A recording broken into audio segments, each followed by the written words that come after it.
రాను దేశంలో ఇవన్నీ ఒకరికన్నా వాళ్ళు ఎక్కువ చేస్తారు మంచితనంగా. దాన్ని కాబట్టి మీరు దేశం దాని గురించి ఆలోచన చేయండి. ఇది రాష్ట్రంది కాదు.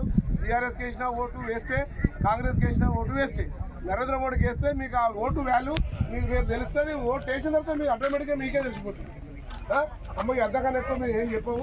దయచేసి మీరు అందరూ ఎవరు మా తారతమ్యాలు లేకుండా అందరు కలిసి అందరూ మనం ఓటు నరేంద్ర మోడీకి వేయాలని మీ అందరికీ పాదాభినందనలు చెప్తున్నాను.